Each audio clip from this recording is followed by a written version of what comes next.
Bonjour à tous.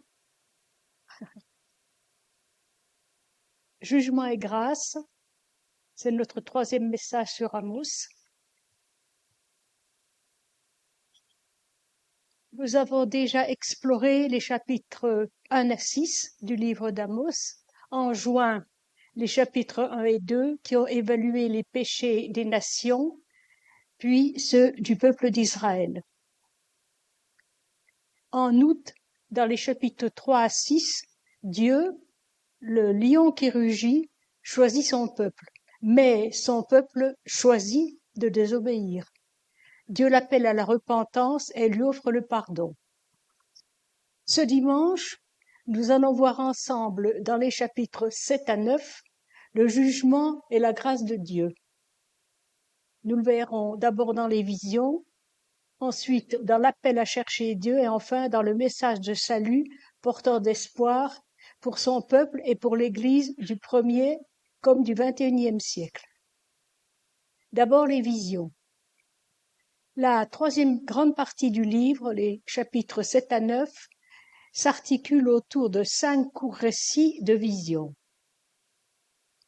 Après les 2 premières visions, c'est-à-dire une invasion de sauterelles d'abord et ensuite un incendie qui brûle la terre, c'est 7 versets 1 à 6, le prophète prie en faveur du peuple. Dieu répond à sa prière et arrête le châtiment prévu. Ces visions se terminent par une parole d'espoir. L'Éternel se repentit de cela, ou, selon la version second 21 par exemple, l'Éternel l'a regretté. Cela n'arrivera pas, dit l'Éternel. Se repentir, ça veut dire changer d'avis. Le même Dieu qui a permis que les fléaux se produisent peut suspendre, peut arrêter le jugement dont il a menacé. Le jugement de Dieu est tempéré par la miséricorde. Dans la troisième vision, Amos voit Dieu mesurer Israël avec un fil à plomb ou, selon les versions, un niveau. Vous savez tout ce que c'est qu'un niveau, je pense. Dieu mesure Israël pour lui annoncer le désastre. 7, verset 7. Cette fois-ci, Amos n'intercède pas. Et le jugement annoncé depuis longtemps n'est plus retardé. Il s'exercera contre les lieux de culte et contre la famille du roi Jéroboam.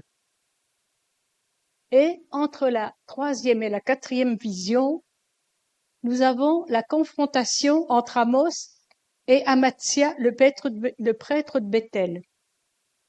On s'attendrait à ce moment-là, puisqu'il y a eu la troisième vision, qu'Amos prie pour Israël. Amatsia l'accuse de conspirer contre le roi Jéroboam II.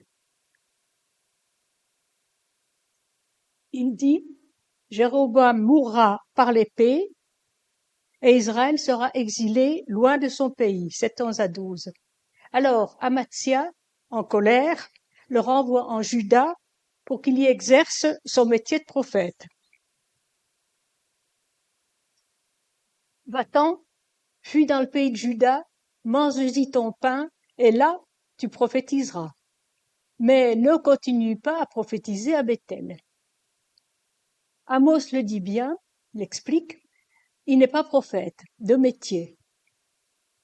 Il gagne sa vie en élevant des bovins et en incisant les fruits des sycomores. Alors le sycomore, il produit une sorte de figue qui mûrit seulement quand elle a été incisée. Donc Amos est un agriculteur, on peut dire un éleveur.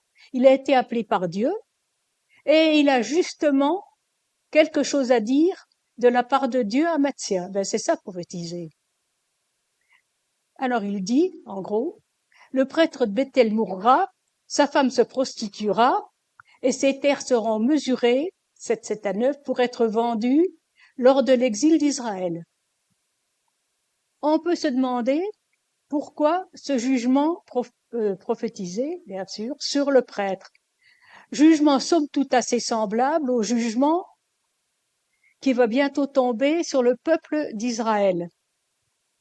Alors pourquoi? C'est assez simple. Amathia, prêtre d'Israël, peuple représentant du peuple en quelque sorte, rejette l'avertissement prophétique. Cela montre bien que les dirigeants, comme le peuple, refuseront de changer. Le 4e récit, 3 premiers versets, la corbeille de fruits mûrs.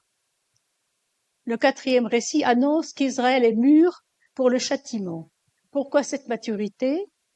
Elle est due à l'oppression sociale et à l'avidité, même au cynisme dans les affaires. Cela entraînera une série de catastrophes dans les versets 8 à 10 et une famine de la parole de Dieu dans les versets 11 à 12. La justice dans les relations. C'est un principe fondamental du livre d'Amos et de toute morale prophétique. Avec courage, Amos s'oppose aux structures du pouvoir qui dominent et il conteste les abus dans la société. À ceux qui sont avides dans les affaires, il dit « Écoutez ceci, vous qui dévorez le pauvre et qui ruinez les malheureux du pays. Vous dites, quand le début du mois, c'est une fête chômée, sera-t-il passé afin que nous puissions vendre du blé? Quand finira le sabbat, chômé aussi, afin que nous puissions ouvrir les greniers? Nous diminuerons la mesure, nous augmenterons le prix, nous falsifierons les balances pour tromper, puis nous achèterons les faibles pour de l'argent et le pauvre pour une paire de sandales, et nous vendrons le déchet du blé. L'Éternel l'a juré par la gloire de Jacob, je n'oublierai jamais aucun de leurs actes. La révélation biblique insiste sur notre responsabilité les uns envers les autres. Nous sommes responsables devant Dieu de nos relations dans les affaires, comme dans les autres domaines de la société. Personne ne peut donc affirmer à bon droit, par ses paroles ou par ses actes, qu'il n'a pas besoin de se préoccuper de son prochain. Et aujourd'hui, le dimanche de la fête des moissons, à l'église de Bourbruche, nous sommes heureux de montrer que Dieu nous a donné de belles récoltes. Pommes, courges, potirons, confitures, d'autres sans doute et j'en oublie. Pour les partager, pour se faire plaisir les uns les autres. Devant la vision finale, Amos n'est plus que spectateur de la destruction envoyée par Dieu. Debout près de l'autel, Dieu est prêt à poursuivre, Dieu est prêt à traquer ceux qui refusent de se repentir. Aucun d'eux ne pourra se sauver en fuyant, il n'y aura parmi eux aucun rescapé, ni au séjour des morts, ni au ciel, ni au sommet de la montagne, ni au fond de la mer, ni même en déportation. Le Seigneur l'Éternel est présenté comme le Créateur et le Maître de l'univers. Il touche la terre et elle tremble, et tous ses habitants sont dans le deuil. Elle se soulève tout entière comme le Nil, et elle s'affaisse comme le fleuve d'Égypte. Il a construit son palais dans le ciel et fondé sa voûte sur la terre. Il appelle l'eau de la mer et la verse à la surface de la terre, l'Éternel est son nom. Les cieux et la terre témoignent de la puissance créatrice, de la puissance protectrice de Dieu. Deuxième grande partie, un appel à chercher Dieu.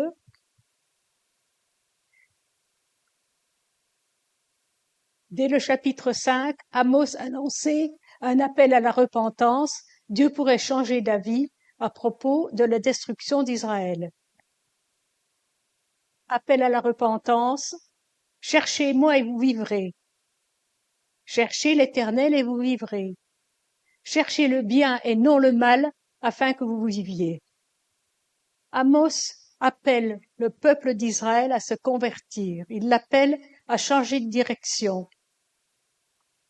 de comportement. Il lui demande de se mettre en conformité avec le plan de Dieu pour lui. Une nouvelle relation avec Dieu pourrait bien changer le cours de son histoire. Chercher Dieu, ça veut dire rencontrer Dieu, mais pas dans des cérémonies, pas dans des gestes ou des rites religieux.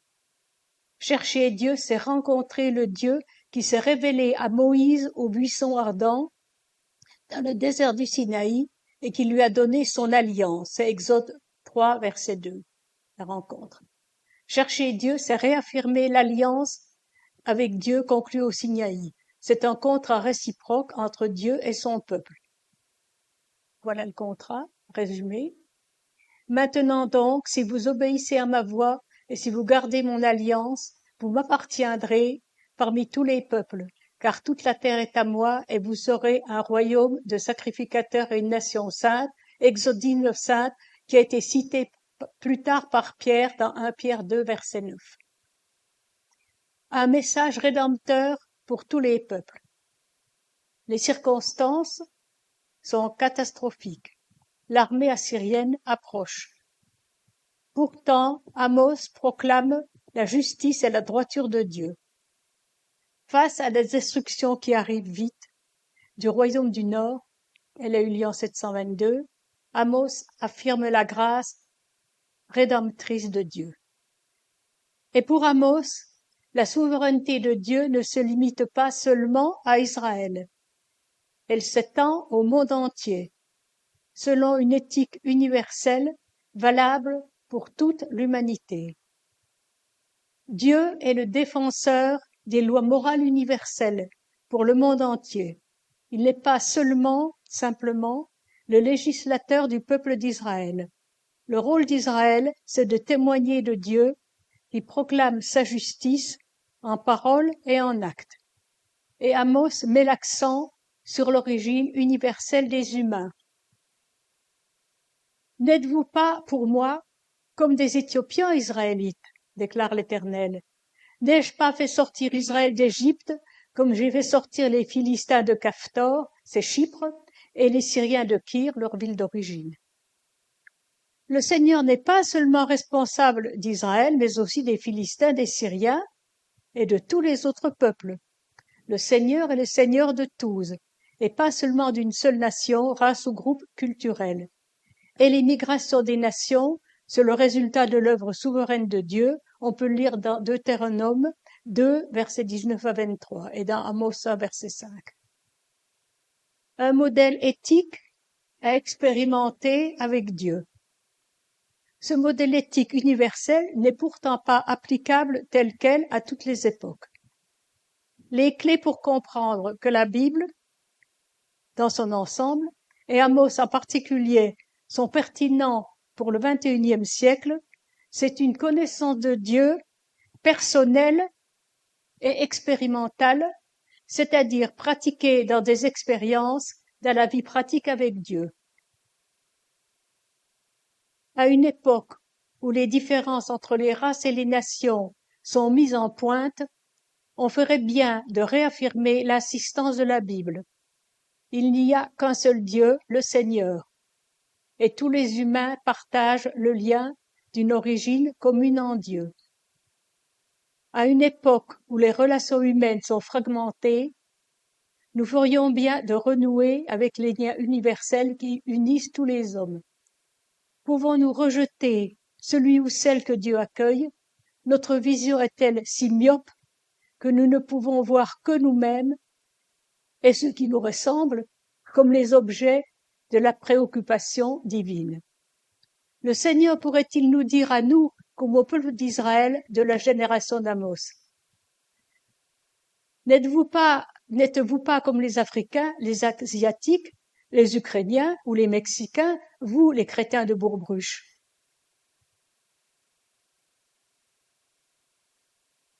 Un message de salut porteur d'espoir.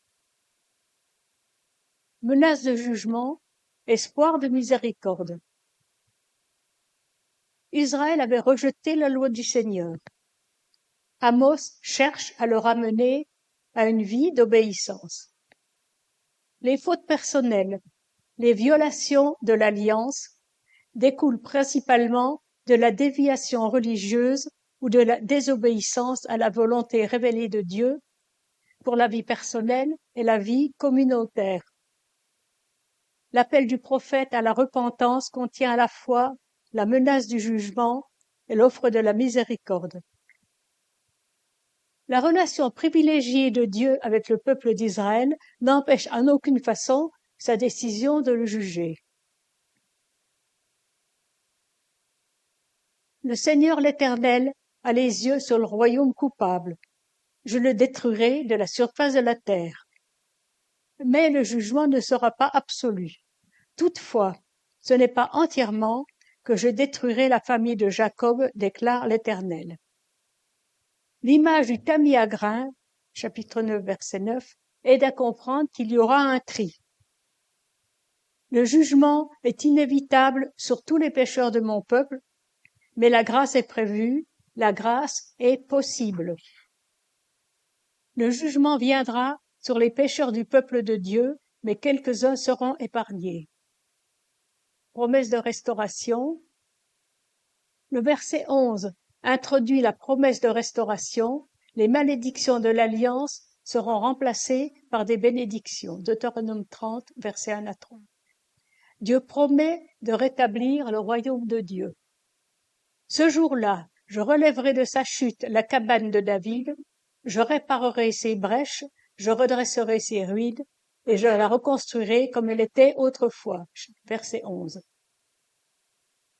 Alors les villes dévastées seront reconstruites. 9-14. Il y aura une période d'abondance agricole avec des vignes productives et des jardins fertiles. Verset 13. Et la réinstallation d'Israël dans sa terre histoire. Verset 14. Cette bénédiction restaurée proviendra de la grâce de Dieu, pas de la bonne conduite de la nation. Elle repose uniquement sur les déclarations de Dieu, pas sur le comportement d'Israël. Ce message assure à ceux du peuple de Dieu qui sont restés fidèles que tous les aspects de son alliance avec lui seront finalement réalisés. Les bénédictions de l'alliance annoncées dans les derniers versets d'Amos confirment que le livre documente, explicite, l'application effective de l'alliance. Elle contraste avec l'absurdité totale de la situation dans laquelle les Israélites s'étaient placés. Cette prophétie n'est pas un simple ajout. Elle fait partie du message complet qu'Amos devait proclamer. Sans ce message, Dieu ne serait pas compris tel qu'il est, présenté ailleurs dans les Écritures, juste, intègre, résolu, et pourtant plein de grâce. Amos comprend et explicite la relation entre Dieu et l'homme sur le modèle obéissance-bénédiction et rébellion-malédiction de l'alliance entre Dieu et Moïse. L'Éternel, appelé dans l'Ancien Testament créateur et maître de l'univers, règne sur les nations ainsi que sur Israël. Les premiers chapitres et chapitre 9 à partir du verset 7. Amos l'a annoncé en substance. Dieu Tout-Puissant viendra comme un guerrier puissant et souverain pour juger avec justice, droiture et détermination tous les peuples, mais plus particulièrement la nation d'Israël, en raison de ses violations de l'alliance. Cependant, quelques descendants de Jacob survivront et formeront le noyau d'un Israël futur restauré, béni et en sécurité, conformément aux promesses de l'alliance de Dieu. Alors, Dieu ne tolérera pas que les nations profanent son image en l'homme, comme il ne tolérera pas l'injustice sociale et l'hypocrisie religieuse au sein de son propre peuple.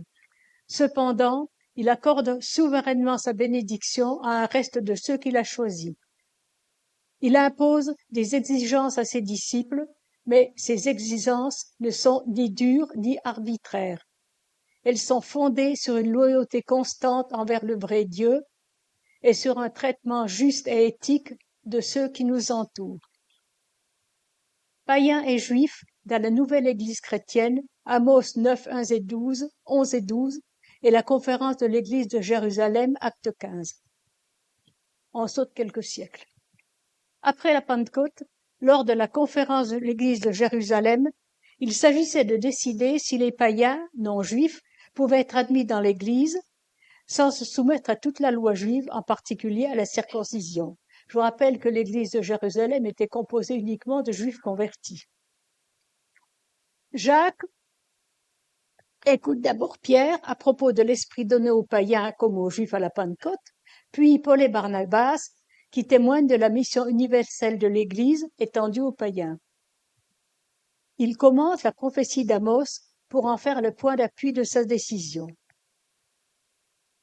Après cela, je reviendrai, je relèverai de sa chute la tente de David, je réparerai ses ruines, je la redresserai, et je la redresserai. Alors le reste des hommes cherchera le Seigneur, ainsi que toutes les nations appelées de mon nom, dit le Seigneur, qui fait tout cela, et de qui cela est connu de toute éternité, ou plus simplement, qui a fait connaître ses projets depuis longtemps. Acte 15, versets 16 à 18. L'Église chrétienne inclura à la fois le reste des hommes qui cherchent le Seigneur, c'est une manière de désigner les Juifs, et toutes les nations appelées de mon nom, ça désigne les païens convertis. L'introduction et la conclusion d'Acte 15 reprennent aussi d'autres textes prophétiques de l'Ancien Testament. Après cela, je reviendrai, c'est une allusion à la conversion des païens de Jérémie 12, versets 15 et 16. Je lis, mais après les avoir arrachés, les païens, j'aurai de nouveau compassion d'eux. S'ils apprennent sincèrement à suivre les voies de mon peuple, jusqu'à prêter serment par mon nom en disant l'Éternel est vivant, alors ils auront leur place au milieu de leur peuple. Et qui a fait connaître ses projets depuis longtemps est une allusion à Ésaïe 45, versets 20 à 22. Rassemblez-vous et venez, approchez-vous ensemble, rescapés des nations. Tournez-vous vers moi et soyez sauvés, vous tous qui êtes aux extrémités de la terre. Les païens se tourneront vers Dieu et seront sauvés. Conclusion, le jugement de Dieu pour le XXIe siècle. Le jugement de Dieu pour notre siècle, pour le XXIe siècle, ne prendra peut-être pas la même forme que la désintégration du royaume du Nord, la chute de Samarie ou la destruction du temple un siècle plus tard. Mais le jugement de Dieu est aussi réel et tout aussi réel. Les expressions modernes du jugement du Seigneur sont aussi multiples que les facettes de l'activité humaine. Faut-il comprendre les troubles de notre génération comme le jugement du Seigneur sur notre incapacité à mettre en œuvre la volonté divine dans les questions de la vie contemporaine?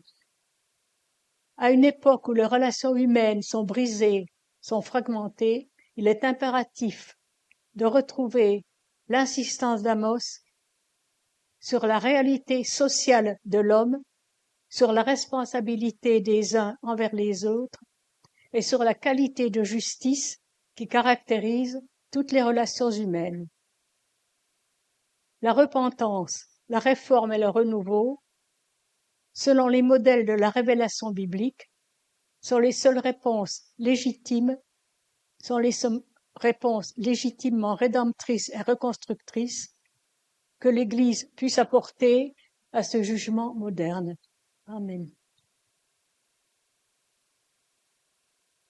Merci Seigneur de nous conduire dans la réflexion sur ce sujet qui est tellement important, que nous nous sentions aussi responsables devant toi et devant les autres. Amen.